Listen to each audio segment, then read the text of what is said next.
미국 존스홉킨스 대학에서 한 아시아계 학생이 한국 의료를 강하게 비판하면서 서구 의료진들 사이에서 한국에 대한 부정적 인식이 확산되고 있었는데요.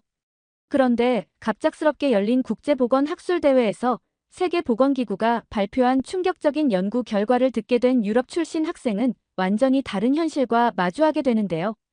과연 그 학술대회에서 발표된 내용이 무엇이길래 지금까지의 모든 편견이 산산조각 나게 되었을까요?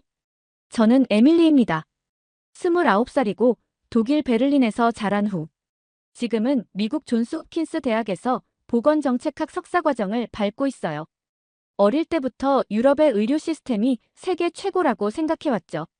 독일의 체계적인 보험제도, 프랑스의 우수한 의료 인프라, 스위스의 정밀한 의료 기술까지 이런 것들이야말로 진짜 선진 의료라고 믿어 의심치 않았습니다. 베를린에서 자라면서 저희 가족은 독일 의료보험의 혜택을 톡톡히 봤어요. 아버지가 심장병으로 수술을 받으셨을 때도, 어머니가 암검진을 정기적으로 받으실 때도 저희는 별다른 경제적 부담 없이 최고 수준의 치료를 받을 수 있었거든요. 그래서 자연스럽게 독일, 나아가 유럽의 의료 시스템이 세계 표준이라고 여겼죠. 미국에 와서 공부하면서도 이런 생각은 더욱 굳어졌어요.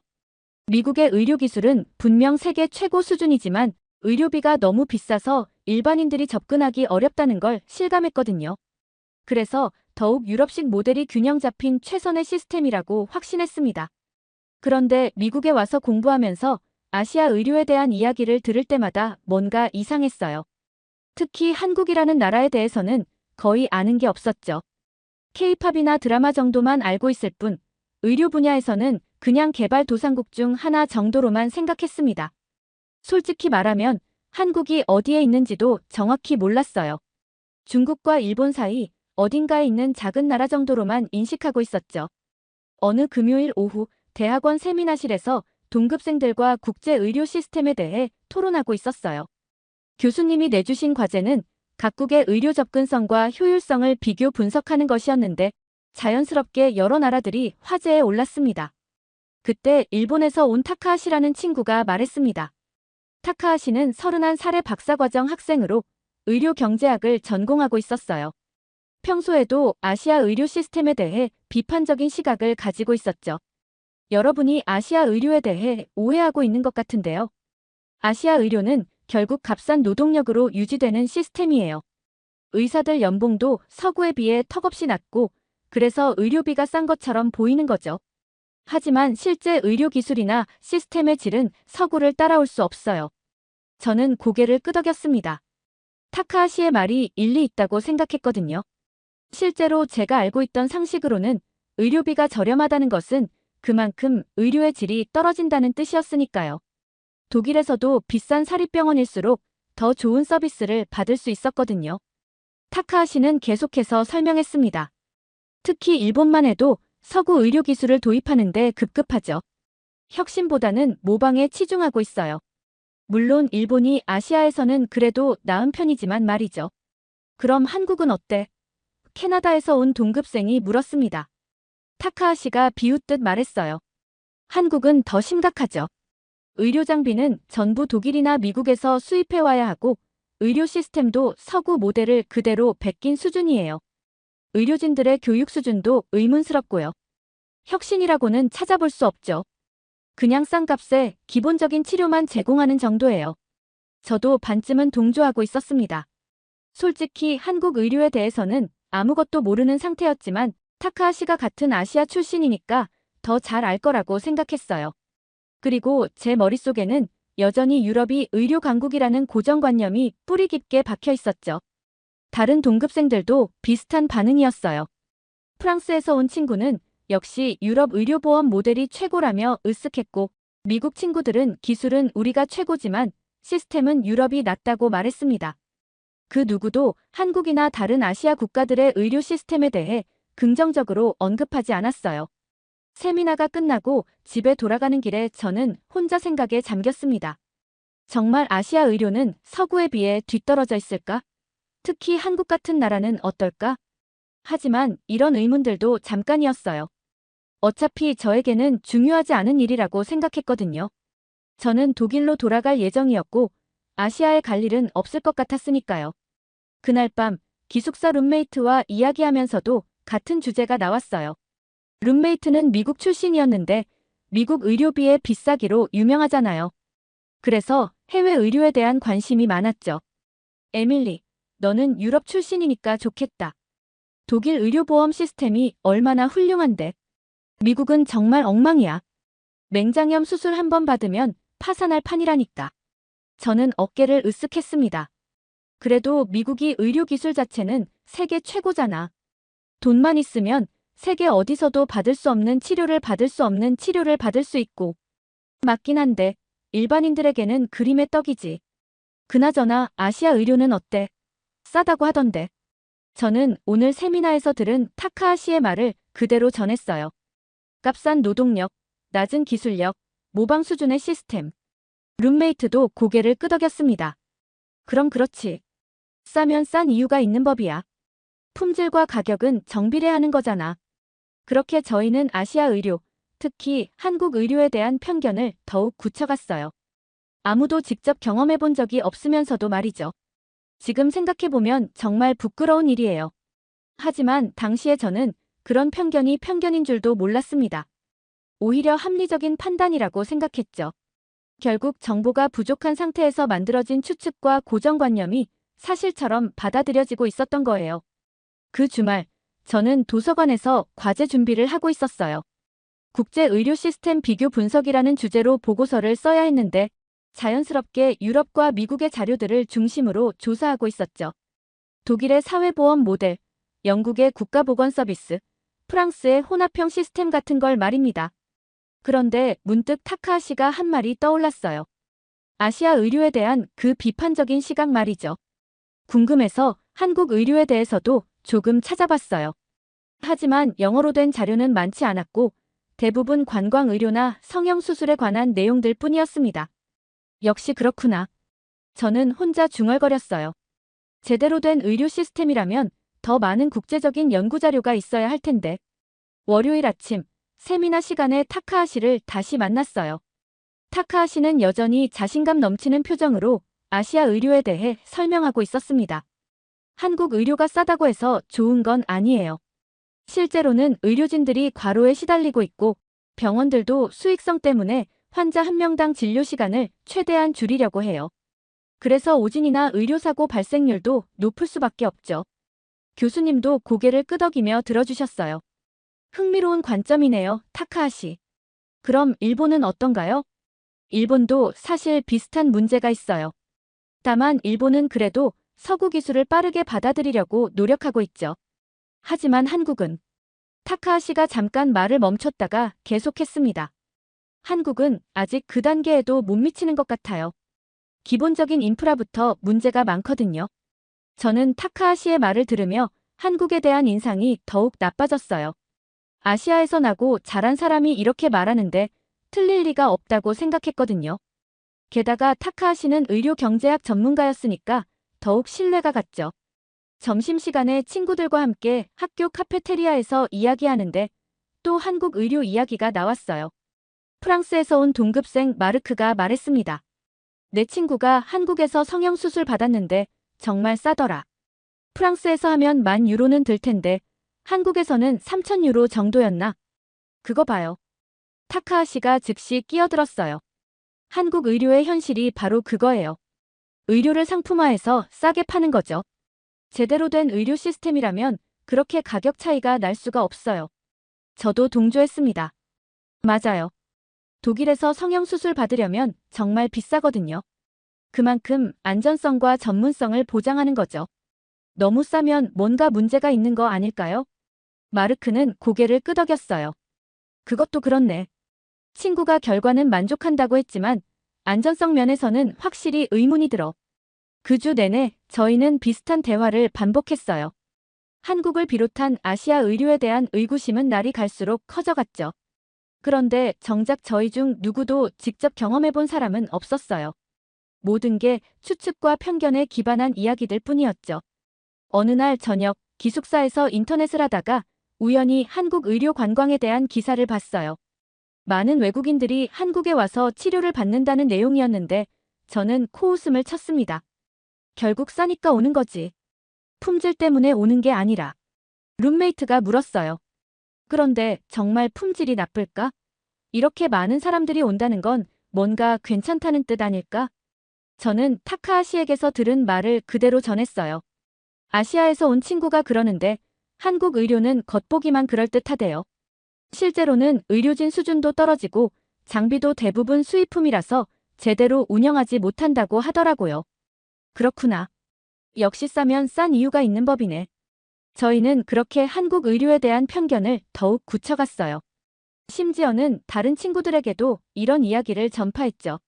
마치 전문가라도 된 것처럼 말이에요. 한 달 후 타카하시와 함께 교수님 연구실에 갔을 때였어요. 교수님이 국제의료협력 프로젝트에 대해 설명해 주시는데 아시아 국가들과의 협력 방안도 언급하셨습니다. 한국의 경우는 어떻게 보시나요? 교수님이 타카하시에게 물어보셨어요. 타카하시는 여전히 확신에 찬 목소리로 답했습니다. 한국은 아직 진짜 의료 선진국이 되기에는 부족한 점이 많아요. 기술적인 면에서도 시스템적인 면에서도 서구를 따라잡으려면 최소 수십 년은 걸릴 것 같습니다. 지금은 그냥 저가 의료 서비스 정도로 보시는 게 맞을 것 같아요. 교수님은 별다른 반응을 보이지 않으셨지만 저는 타카하시의 말에 완전히 동조하고 있었어요. 그리고 이런 생각들이 제 머릿속에 더욱 깊이 뿌리 박혔죠. 한국은 의료 후진국이라는 생각 말입니다. 그로부터 한 달 후 제 인생을 바꿀 만한 일이 일어났어요. 대학에서 주최하는 국제보건학술대회에 참석하게 된 건데 전 세계에서 온 의료 전문가들이 모여서 최신 연구 결과를 발표하는 자리였습니다. 학회 첫째 날, 저는 타카하시와 함께 메인 강당에 앉아 있었어요. 오늘의 주제는 코로나 팬데믹 이후 각국 의료 시스템의 대응력 평가였습니다. 솔직히 별로 기대하지 않았어요. 뻔한 결과가 나올 거라고 생각했거든요. 미국과 유럽이 상위권을 차지하고 아시아 국가들은 하위권에 머물 거라고 말이죠. 발표자는 세계보건기구에서 온 연구원이었어요. 차분한 목소리로 연구 방법론부터 설명하기 시작했습니다. 의료 접근성, 치료 효과성, 비용 효율성, 시스템 안정성 등 다양한 지표를 종합해서 평가했다고 하더군요. 이제 결과를 발표하겠습니다. 발표자가 슬라이드를 넘겼어요. 그 순간 강당 안이 술렁거리기 시작했습니다. 화면에 나타난 건 정말 예상 외의 결과였거든요. 팬데믹 대응력 종합평가에서 1위를 차지한 나라는 발표자가 잠깐 멈췄다가 말했습니다. 대한민국입니다. 저는 눈을 의심했어요. 한국이 1위라고? 불가능했습니다. 분명 뭔가 실수가 있었을 거예요. 타카하시도 당황한 표정이었어요. 이상하네요. 뭔가 데이터에 오류가 있는 게 아닐까요?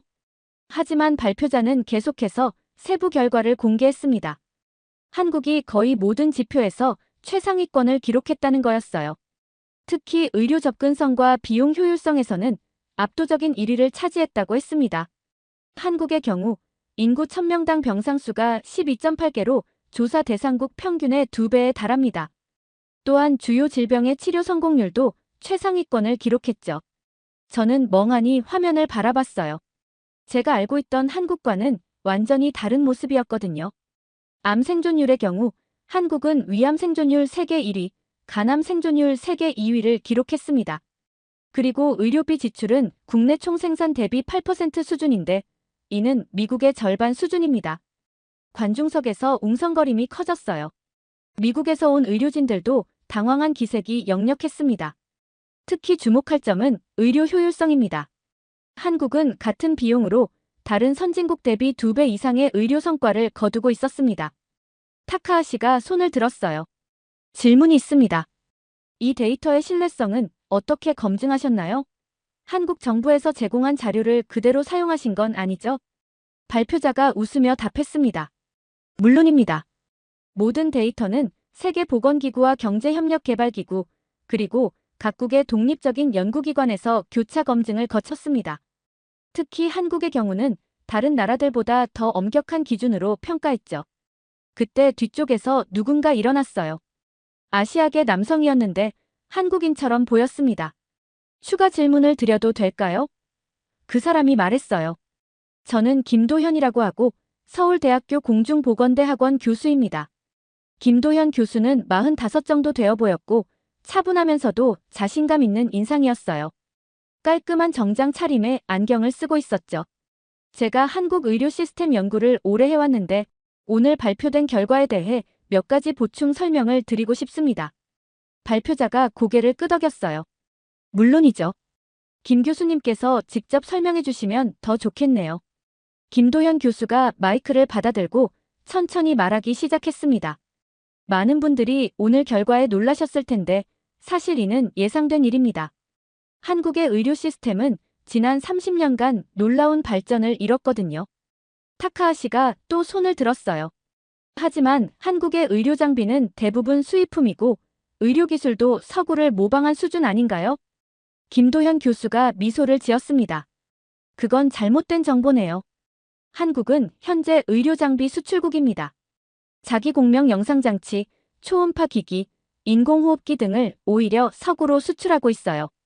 그리고 로봇 수술 분야에서는 세계 최고 수준의 기술을 보유하고 있습니다. 강당 안이 조용해졌어요. 모두들 김도현 교수의 말에 집중하고 있었습니다.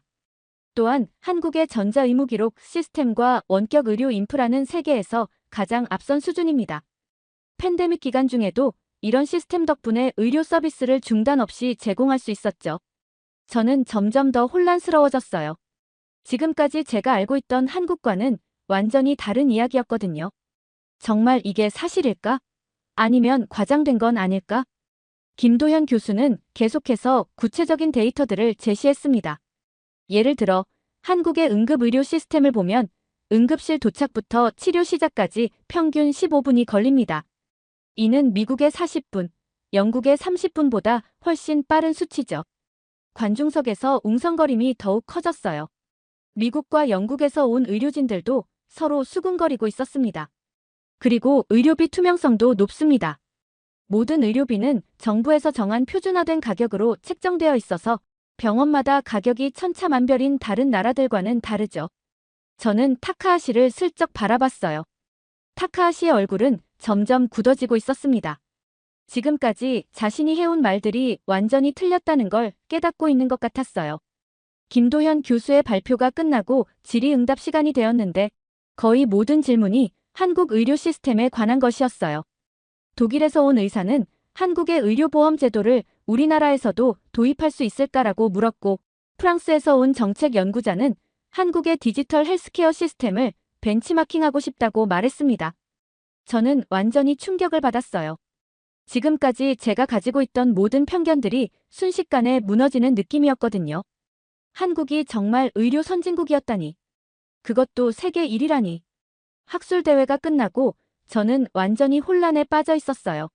머릿속이 뒤죽박죽이었거든요. 지금까지 제가 믿어왔던 것들이 과연 진실이었을까? 한국에 대한 제 생각이 완전히 틀렸던 건 아닐까? 타카하시는 여전히 받아들이기 어려워했어요. 학회장을 나서면서 투덜거렸습니다. 뭔가 이상해요. 한국 정부가 데이터를 조작했을 가능성은 없을까요? 아니면 특정 지역이나 병원만 조사한 결과일 수도 있고요. 하지만 저는 이미 마음이 흔들리고 있었어요. 김도현 교수가 제시한 데이터들이 너무나 구체적이고 설득력 있었거든요.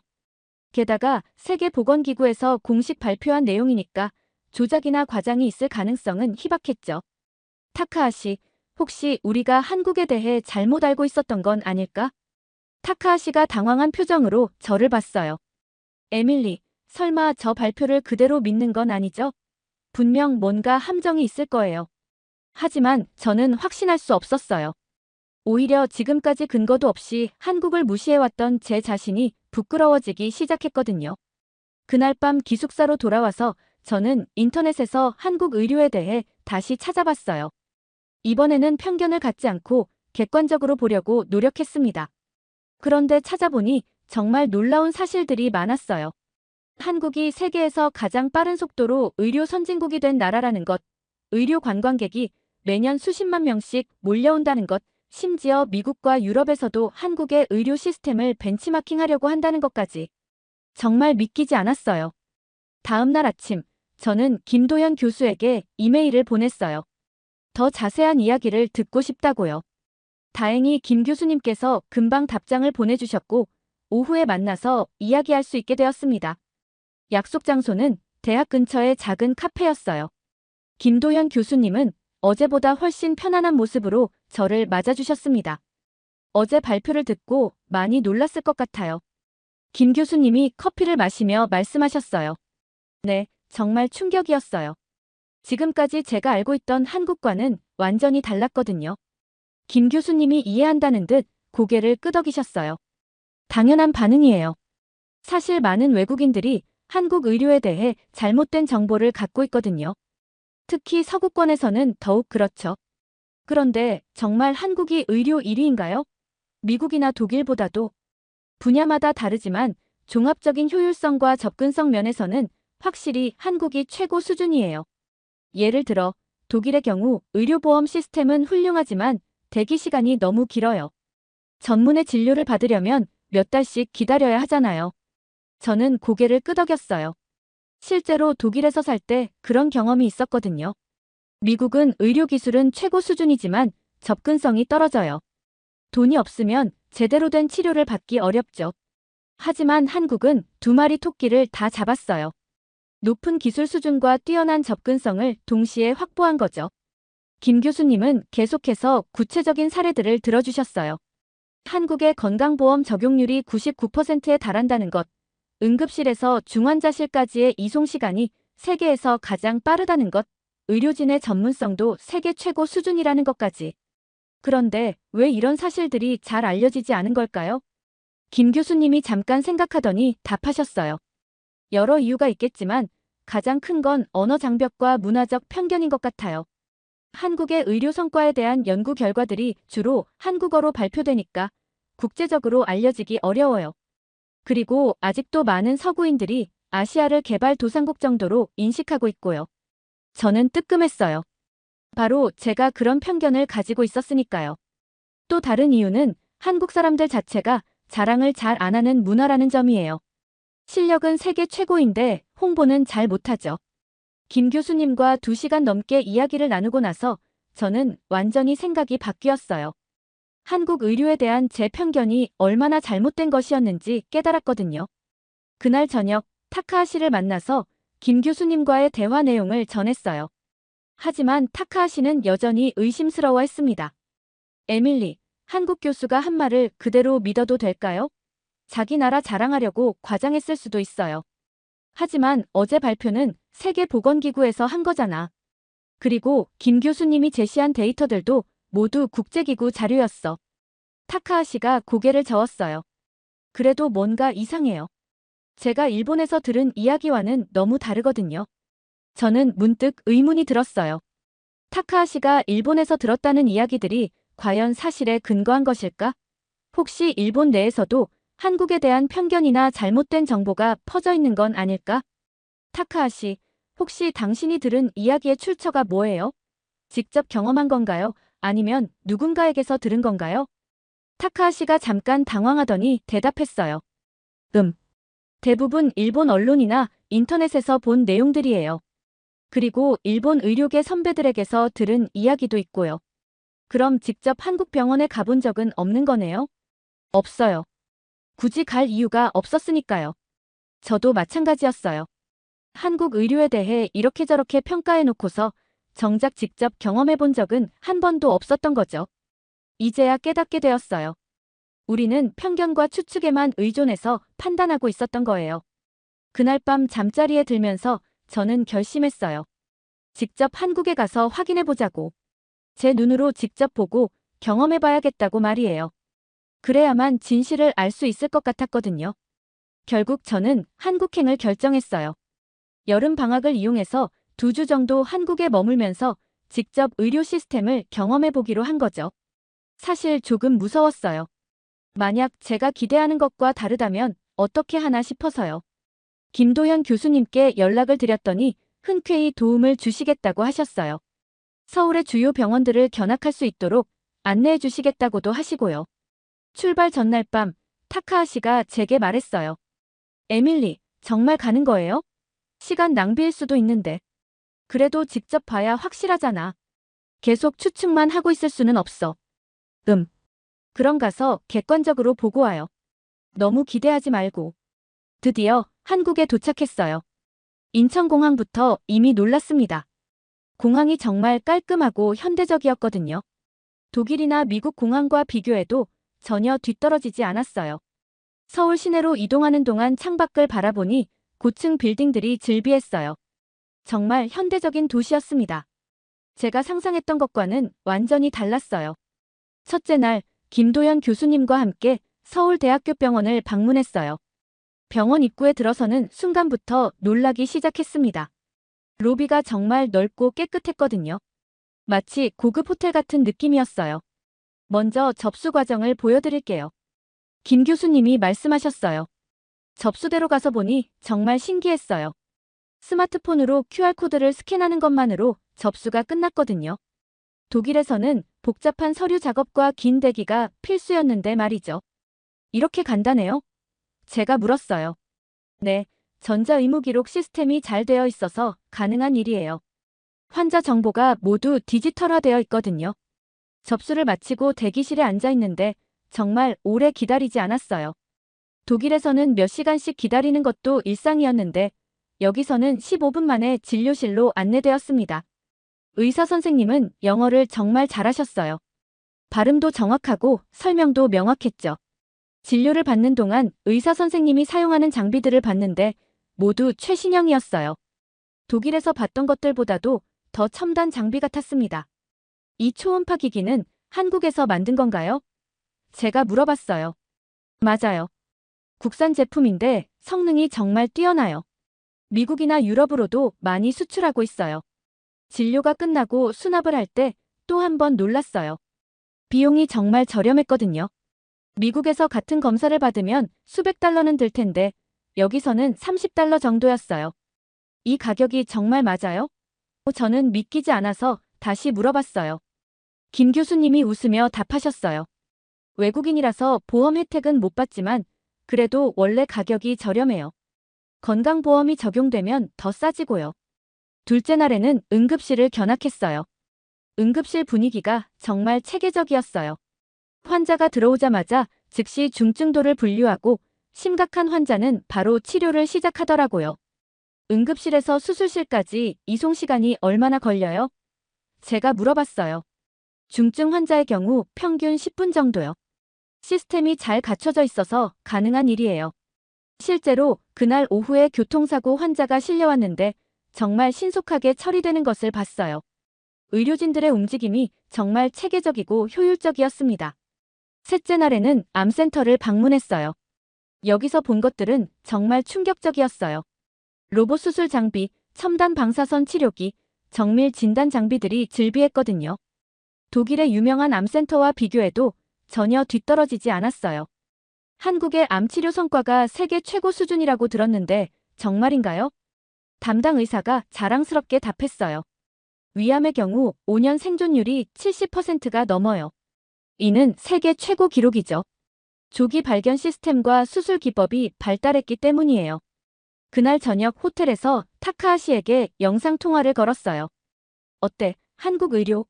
생각보다 별로야. 저는 잠깐 망설이다가 솔직하게 말했어요. 타카하시, 우리가 완전히 틀렸어. 여기 정말 대단해. 뭐? 정말이야? 응급실 시스템도 놀랍고 장비도 최신형이고 의료진 실력도 정말 뛰어나. 그런데 가격은 미국의 10분의 1 수준이야. 타카하시가 당황한 표정이었어요. 그럴 리가 없는데. 뭔가 속는 거 아니야? 내가 직접 보고 경험한 거야. 정말 놀라워. 나흘째 되는 날, 저는 실제로 건강검진을 받아봤어요. 한국의 건강검진 시스템을 경험해보고 싶었거든요. 아침 일찍 병원에 가서 접수를 하고 체계적으로 여러 검사를 받았어요. 혈액검사, 소변검사, 엑스레이, 심전도, 초음파, 내시경까지. 모든 검사가 한 건물 안에서 순서대로 진행되었어요. 독일에서는 각각 다른 날짜에 예약을 잡고 여러 번 병원을 가야 하는 검사들이었는데 말이죠. 그리고 오후에는 모든 결과가 나와서 의사와 상담을 받을 수 있었어요. 의사는 검진 결과를 정말 자세히 설명해 주셨고 앞으로 주의해야 할 점들도 친절하게 알려주셨습니다. 이 모든 게 하루 만에 끝나는 거예요? 저는 믿기지 않아서 물어봤어요. 네, 한국의 건강검진 시스템은 효율성으로 유명해요. 외국에서도 많이 벤치마킹하러 와요. 그날 밤, 저는 혼자 생각에 잠겼어요. 지금까지 한국에서 경험한 모든 것들이 제 기대를 훨씬 뛰어넘었거든요. 의료시설도, 시스템도, 의료진의 실력도 모두 세계 최고 수준이었어요. 그런데 비용은 오히려 더 저렴했습니다. 한국에서의 일주일이 지나면서 저는 완전히 다른 사람이 되어 있었어요. 한국 의료에 대한 제 생각이 180도 바뀌었거든요. 이제는 오히려 미국이나 독일의 의료 시스템이 비효율적으로 느껴질 정도였습니다. 그런데 타카하시는 여전히 받아들이려 하지 않았어요. 매일 저녁 영상 통화를 할 때마다 의심스러워했죠. 에밀리, 혹시 당신이 보는 건 특별히 꾸며놓은 곳들 아닐까요? 외국인들에게 보여주려고 말이에요. 타카하시, 나는 일반 병원들도 가봤어. 동네 의원부터 대학병원까지 다 가봤다고. 그래도 뭔가 이상해요. 만약 한국 의료가 정말 그렇게 훌륭하다면 왜 일본에서는 그런 이야기를 안 하는 걸까요? 저는 점점 답답해졌어요. 타카하시가 왜 이렇게 고집을 부리는지 이해할 수 없었거든요. 한국에서의 8째 날, 저는 좀 더 일반적인 경험을 해보고 싶어서 혼자 동네 의원을 찾아갔어요. 감기 기운이 있어서 간단한 진료를 받으려고 했거든요. 작은 의원이었지만 시설은 정말 깔끔했어요. 접수도 간단했고 대기 시간도 거의 없었습니다. 의사 선생님은 정말 친절하게 진료해 주셨고 처방전도 자세히 설명해 주셨어요. 진료비는 정말 놀라웠어요. 겨우 10,000원 정도였거든요. 미국에서 같은 진료를 받으면 100달러는 들 텐데 말이죠. 약국에서 약을 받을 때도 신기했어요. 처방전을 주면 즉시 약을 조제해 주는데 각 약의 효능과 복용법을 정말 자세히 설명해 주더라고요. 그날 저녁 타카하시와 통화할 때 이 경험을 이야기했어요. 동네 의원도 이 정도야. 정말 체계적이고 효율적이야. 타카하시가 또 반박했어요. 그런데 의료의 질은 어때요? 정확한 진단을 내렸나요? 감기 진료인데 뭘 더 바라겠어. 증상도 정확히 파악하고 적절한 처방도 해줬어. 하지만 복잡한 질병의 경우는 다를 수도 있어요. 간단한 진료만으로는 한국 의료의 수준을 판단하기 어려워요. 저는 타카하시의 태도가 정말 이해되지 않았어요. 아무리 증거를 보여줘도 계속 의심하고 부정하려고만 하니까요. 9째 날에는 김도연 교수님과 함께 한국 의료의 역사에 대해 이야기를 나눴어요. 한국이 이렇게 짧은 시간에 의료 선진국이 될 수 있었던 비결이 뭔가요? 김 교수님이 찬찬히 설명해 주셨어요. 가장 큰 요인은 정부의 강력한 의지였어요. 전 국민 건강보험을 도입하고 의료 인프라에 대규모 투자를 했죠. 그리고 의료진들의 노력도 컸고요. 다른 나라들도 비슷한 노력을 하지 않았나요? 물론 했죠. 하지만 한국은 정말 집중적으로, 효율적으로 했어요. 그리고 IT 기술과 의료를 접목시키는데도 앞장섰고요. 김 교수님은 계속해서 한국 의료 발전의 과정을 설명해 주셨어요. 빠른 경제 성장과 함께 의료 시스템도 급속도로 발전했다는 것, 특히 정보 기술을 활용한 효율화가 큰 역할을 했다는 것 등등. 그런데 왜 이런 성과들이 국제적으로 잘 알려지지 않은 걸까요? 여러 이유가 있어요. 한국 사람들이 겸손한 성격이라 자랑을 잘 안 하기도 하고 언어 장벽도 있고요. 그리고 기존 선진국들의 선입견도 한몫했죠. 그날 밤 호텔에서 타카하시와 통화할 때 저는 좀 더 강하게 말했어요. 타카하시, 솔직히 말해서 당신이 한국을 무시하고 싶어 하는 것 같아. 무슨 소리예요? 저는 그냥 객관적으로. 객관적이라고. 당신은 한 번도 한국에 와본 적도 없으면서 계속 부정적으로만 생각하고 있잖아. 타카하시가 잠깐 말을 멈췄다가 대답했어요. 에밀리, 저는 그냥 일본에서 들은 이야기와 너무 달라서 혼란스러워요. 그럼 일본에서 들은 이야기가 틀렸을 수도 있는 거 아닐까? 그건 그럴 리가. 저는 그때 깨달았어요. 타카하시는 자신의 기존 믿음을 버리기가 어려운 거였어요. 특히 일본 사람으로서 한국이 일본보다 뛰어날 수 있다는 사실을 받아들이기 힘든 것 같았죠. 10째 날, 저는 마지막으로 응급실에서 실제 응급 상황을 지켜볼 기회가 있었어요. 교통사고로 중상을 입은 환자가 실려왔는데 의료진들의 대응이 정말 신속하고 전문적이었어요. 환자가 도착한 지 5분 만에 응급수술이 결정되었고 10분 만에 수술실로 이송되었습니다. 모든 과정이 정말 체계적으로 진행되었어요. 수술 후 의사가 설명해 주신 내용도 놀라웠어요. 최신 기술을 활용한 정밀 수술로 환자의 생명을 구했다는 거였어요. 독일이나 미국에서도 쉽지 않은 수술이었다고 하더라고요. 그날 저녁 타카하시와의 마지막 통화에서 저는 단호하게 말했어요. 타카하시, 나는 내 눈으로 직접 봤어. 한국 의료는 정말 세계 최고 수준이야. 더 이상 부정하지 마. 에밀리, 당신이 너무 감정적으로 판단하는 것 같아요. 감정적이라고. 내가 지난 열흘 동안 경험한 모든 것들이 증거야. 오히려 당신이 편견에 사로잡혀 있는 거야. 타카하시는 끝까지 인정하려 하지 않았어요. 그 모습을 보면서 저는 편견이 얼마나 무서운 것인지 깨달았습니다. 아무리 명백한 증거가 있어도 기존 믿음을 바꾸기는 정말 어려운 일이었어요. 한국에서의 마지막 날 밤, 저는 호텔방에서 혼자 앉아 일기를 쓰고 있었어요. 지난 2주 동안의 경험들을 정리하면서 감정이 복받쳐 올랐습니다. 나는 한국을 완전히 오해하고 있었다. 펜을 들고 천천히 적기 시작했어요. 지금까지 나는 얼마나 무지했던 걸까? 근거도 없이 한 나라의 의료 시스템을 무시하고 편견으로만 판단했다니. 글을 쓰면서 눈물이 났어요. 부끄러움과 후회, 그리고 감동이 뒤섞인 복잡한 감정이었죠. 저는 계속해서 일기를 썼습니다. 한국의 의료진들은 정말 헌신적이었다. 환자를 대하는 태도도 진심이었고 기술적인 면에서도 세계 최고 수준이었다. 그런데도 이들은 자랑하지 않았다. 그냥 묵묵히 자신들의 일을 하고 있을 뿐이었다. 창밖으로 서울의 야경이 보였어요. 무수한 불빛들이 반짝이는 모습이 정말 아름다웠습니다. 이 도시에, 이 나라에 이렇게 훌륭한 의료 시스템이 있다는 게 정말 놀라웠어요. 나는 왜 이렇게 편견에 사로잡혀 있었을까? 스스로에게 물어봤어요. 타카하시의 말을 무비판적으로 받아들이고 내 나름대로의 결론을 내려버렸다. 정말 부끄러운 일이다. 핸드폰이 울렸어요. 타카하시에게서 온 메시지였습니다. 에밀리, 내일 돌아오죠? 한국 여행 어땠어요? 저는 한참을 망설이다가 답장을 보냈어요. 타카하시, 우리 만나서 이야기해요. 할 말이 많아요. 다음 날 오후 미국으로 돌아가는 비행기 안에서 저는 계속 생각에 잠겨 있었어요. 한국에서 경험한 모든 것들이 머릿속에서 파노라마처럼 스쳐 지나갔습니다. 친절했던 의료진들, 첨단 장비들, 효율적인 시스템들, 그리고 무엇보다 환자를 위하는 진심 어린 마음들. 공항에 도착해서 타카하시를 만났을 때 저는 감정을 주체할 수 없었어요. 타카하시, 우리가 정말 잘못 생각하고 있었어. 타카하시가 당황한 표정을 지었어요. 에밀리, 왜 그렇게 흥분해요? 흥분하는 게 아니야. 나는 지금 정말 부끄러워하고 있어. 우리가 얼마나 무지하고 편견에 사로잡혀 있었는지 깨달았거든. 저는 타카하시에게 한국에서 경험한 모든 것들을 쏟아놓았어요.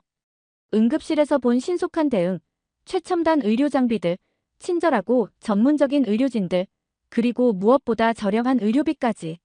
정말이야, 타카하시. 한국 의료는 우리가 생각했던 것과는 차원이 달라. 오히려 미국이나 독일보다 더 나은 면이 많아. 타카하시는 여전히 의심스러워했어요. 그래도 에밀리, 너무 감정적으로 판단하는 거 아닐까? 2주 정도의 경험으로 전체를 판단하기는. 그때 저는 정말 화가 났어요. 감정적이라고. 타카하시, 당신은 한 번도 가보지도 않고서 한국을 깎아내렸잖아. 그건 감정적인 게 아니라고. 편견은 감정적인 게 아니라고. 타카하시가 움찔했어요. 제가 이렇게 강하게 반응하는 걸 처음 봤거든요. 그리고 말이야, 일본에서 들었다는 그 이야기들은 다 어디서 나온 거야? 직접 경험한 사람들에게서 들은 거야? 아니면 그냥 소문이야? 타카하시가 대답하지 못했어요. 아마 자신도 정확한 출처를 모르고 있었을 거예요. 나는 내 눈으로 직접 봤어. 내가 경험한 걸 부정할 수는 없어. 그날 밤 기숙사로 돌아와서 저는 룸메이트에게도 한국에서의 경험을 이야기했어요. 룸메이트는 정말 놀라워했습니다. 와, 정말이야? 한국이 그렇게 발달했어? 응, 내가 직접 봤으니까 확실해. 정말 대단했어. 그럼 우리가 지금까지 잘못 알고 있었던 거네. 저는 고개를 끄덕였어요. 맞아. 나도 정말 부끄러워. 편견이 얼마나 무서운 건지 깨달았어. 며칠 후, 저는 김도현 교수님께 이메일을 보냈어요. 한국에서의 경험에 대해 감사 인사를 드리고 앞으로 한국 의료에 대해 올바르게 알리는 일에 도움이 되고 싶다고 말씀드렸습니다. 김 교수님께서 답장을 보내주셨어요. 에밀리 씨의 변화가 정말 기쁩니다. 많은 외국인들이 한국에 대해 편견을 갖고 있는데 직접 경험을 통해 진실을 알게 되신 게 다행이에요. 그리고 마지막에 이런 말씀을 덧붙이셨어요. 앞으로 에밀리 씨 같은 분들이 더 많아져서 세계 각국이 서로를 올바르게 이해할 수 있게 되기를 바랍니다. 저는 그 메일을 읽으며 또 눈물이 났어요. 정말 부끄럽고 죄송한 마음이었거든요. 하지만 동시에 앞으로는 제대로 된 정보를 전하겠다는 다짐도 섰습니다. 그날 밤, 저는 다시 일기를 썼어요. 나는 한국에서 의료기술만 본 게 아니다. 사람들의 진심을 봤다. 환자를 대하는 의료진들의 마음, 시스템을 만들어가는 사람들의 열정, 그리고 무엇보다 자랑하지 않으면서도 최선을 다하는 겸손함을 봤다. 이제 나는 알았다. 진짜 선진국이란 자랑을 많이 하는 나라가 아니라 묵묵히 실력으로 보여주는 나라라는 걸. 한국이 바로 그런 나라였다. 저는 결심했어요. 앞으로는 편견 없이 세상을 바라보겠다고. 그리고 다른 사람들도 저와 같은 깨달음을 얻을 수 있도록 돕겠다고 말이에요. 한국에서 돌아온 지 한 달이 지났을 때 저에게 큰 기회가 찾아왔어요. 대학에서 주최하는 국제보건 컨퍼런스에서 발표를 해달라는 요청을 받은 거였습니다. 주제는 글로벌 의료 시스템 비교 연구였어요. 처음에는 망설였어요. 과연 제가 한국 의료에 대해 제대로 발표할 수 있을까 싶어서요. 하지만 곧 마음을 정했습니다. 제가 직접 경험한 진실을 사람들에게 알려야겠다고 생각했거든요. 발표 준비를 하면서 저는 한국에서 찍어온 사진들과 영상들을 다시 봤어요. 첨단 의료 장비들, 깔끔한 병원 시설들, 그리고 환자를 돌보는 의료진들의 모습. 모든 게 생생하게 되살아났습니다. 김도현 교수님께도 연락을 드려서 발표에 필요한 추가 자료들을 요청했어요. 교수님은 흔쾌히 도움을 주셨고 최신 통계 자료들도 보내주셨습니다. 발표 전날 밤 타카하시가 제게 와서 말했어요. 에밀리, 내일 발표에서 정말 한국을 그렇게 높이 평가할 거예요? 왜? 문제 있어? 혹시 너무 편향적으로 들릴까봐 걱정되네요. 저는 타카하시를 똑바로 바라봤어요. 타카하시, 나는 거짓말을 하지 않아. 내가 직접 보고 경험한 것만 이야기할 거야. 그리고 말이야, 지금까지 우리가 한국에 대해 가졌던 편견이야말로 편향적인 거 아닐까? 타카하시는 더 이상 말하지 않았어요. 아마 속으로는 인정하고 있었을 거예요. 드디어 발표 당일이 되었어요. 강당에는 전 세계에서 온 의료 전문가들과 학생들이 가득 앉아 있었습니다. 저는 긴장되면서도 설렜어요. 안녕하세요. 저는 에밀리입니다. 마이크를 잡고 발표를 시작했어요. 오늘 여러분께 정말 특별한 이야기를 들려드리고 싶습니다. 저는 먼저 제가 한국에 가기 전까지 가지고 있던 편견들에 대해 솔직하게 털어놨어요. 한국을 의료 후진국으로 생각했던 것, 타카하시의 말을 무비판적으로 받아들였던 것들 말이에요. 하지만 직접 경험해보니 완전히 달랐습니다. 저는 한국 병원에서 찍은 사진들을 보여주기 시작했어요. 이것은 서울의 한 대학병원 응급실입니다. 환자가 도착해서 치료 시작까지 평균 15분이 걸립니다. 이는 미국의 40분보다 훨씬 빠른 수치죠. 관중석에서 웅성거림이 일어났어요. 많은 사람들이 놀라는 표정이었습니다. 이것은 로봇 수술 장면입니다. 한국은 로봇 수술 분야에서 세계 최고 수준의 기술을 보유하고 있어요. 저는 계속해서 한국에서 경험한 것들을 구체적으로 설명했습니다. 전자의무기록 시스템의 효율성, 건강검진의 체계성, 의료비의 합리성까지. 특히 놀라웠던 것은 의료 접근성입니다. 한국은 전 국민이 건강보험 혜택을 받을 수 있어요. 부자든 가난한 사람이든 똑같이 양질의 의료 서비스를 받을 수 있습니다. 한 관중이 손을 들었어요. 그렇다면 의료의 질은 어떤가요? 비용이 저렴하면 질이 떨어지는 것 아닌가요? 저는 자신 있게 답했어요. 전혀 그렇지 않습니다. 한국의 암 생존율은 세계 최고 수준이고 의료진의 실력도 뛰어나요. 제가 직접 경험해봤거든요. 또 다른 관중이 물었어요. 그럼 왜 이런 사실들이 잘 알려지지 않았던 건가요? 여러 이유가 있겠지만 가장 큰 건 우리의 편견 때문인 것 같아요. 아시아 국가들을 여전히 개발도상국 정도로 인식하는 사람들이 많거든요. 저는 계속해서 발표했습니다. 하지만 이제는 인정해야 합니다. 한국은 의료 분야에서 이미 세계를 선도하고 있어요. 우리가 배워야 할 나라입니다. 발표가 끝나고 질의응답 시간이 되었는데 정말 많은 질문이 쏟아졌어요. 모두들 한국 의료에 대해 더 자세히 알고 싶어 했습니다. 한국의 의료보험 시스템을 우리나라에서도 도입할 수 있을까요? 한국의 디지털 헬스케어 기술을 어떻게 벤치마킹할 수 있을까요? 한국 병원에서 연수를 받을 수 있는 방법이 있을까요? 저는 최선을 다해 답변했어요. 그리고 마지막에 이렇게 말했습니다. 여러분, 편견을 버리세요. 직접 보고 경험하세요. 한국 의료는 정말 세계의 미래입니다. 발표가 끝나자 박수가 터져 나왔어요. 정말 뜨거운 박수였습니다. 많은 사람들이 제게 다가와서 더 자세한 이야기를 듣고 싶다고 했어요. 그런데 타카하시는 복잡한 표정이었어요. 발표가 끝나고 저에게 와서 말했습니다. 에밀리, 정말 내가 틀렸나 봐요. 저는 타카하시의 어깨에 손을 올렸어요. 타카하시, 틀렸다고 생각하지 마. 우리 모두 몰랐던 거야. 중요한 건 이제 진실을 안다는 거지. 그날 이후로 저에게는 정말 많은 연락이 왔어요.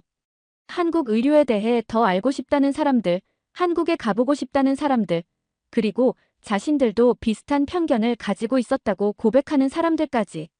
한 달 후, 저는 다시 한국을 방문했어요. 이번에는 다른 동급생들과 함께였습니다. 제 발표를 듣고 직접 확인해보고 싶다고 한 사람들이었거든요. 김도현 교수님을 다시 만났을 때 교수님은 정말 기뻐하셨어요. 에밀리 씨 덕분에 한국 의료에 대한 관심이 많이 높아졌어요. 정말 고맙습니다. 저는 교수님께 말씀드렸어요. 아니에요, 교수님. 제가 더 감사해요. 진실을 깨닫게 해주셔서요. 그리고 저는 다짐했습니다. 앞으로도 계속해서 한국의 진짜 모습을 세계에 알리겠다고. 편견 없는 세상을 만드는데 기여하겠다고 말이에요. 지금 저는 박사과정을 준비하고 있어요. 연구 주제는 당연히 한국의 의료 시스템입니다. 세계가 한국에서 배울 수 있는 것들을 체계적으로 연구하고 싶거든요. 그리고 가끔 타카하시와 만날 때마다 이런 이야기를 해요. 타카하시, 우리가 얼마나 어리석었는지 알겠지? 타카하시도 이제는 인정해요. 맞아요, 에밀리. 편견이 얼마나 무서운 건지 깨달았어요. 저는 이제 확신해요. 한국은 의료 분야에서 세계를 이끌어가는 나라라는 것을, 그리고 앞으로도 계속 발전해 나갈 거라는 것을, 세계가 한국에서 배워야 할 게 정말 많다는 것을 말이에요. 제가 한국에서 배운 가장 큰 교훈은 이거예요. 진실은 직접 경험해봐야 안다는 것. 편견은 무지에서 나온다는 것. 그리고 열린 마음으로 세상을 바라봐야 한다는 것. 한국이 저에게 준 선물은 의료에 대한 지식만이 아니라 삶을 바라보는 새로운 시각이었습니다. 지금까지의 사연 어떻게 들으셨나요? 재밌게 들으셨다면 댓글로 남겨주세요. 추첨을 통해 커피 쿠폰들 보내드립니다. 다음에 더 재밌는 사연으로 돌아올게요. 감사합니다.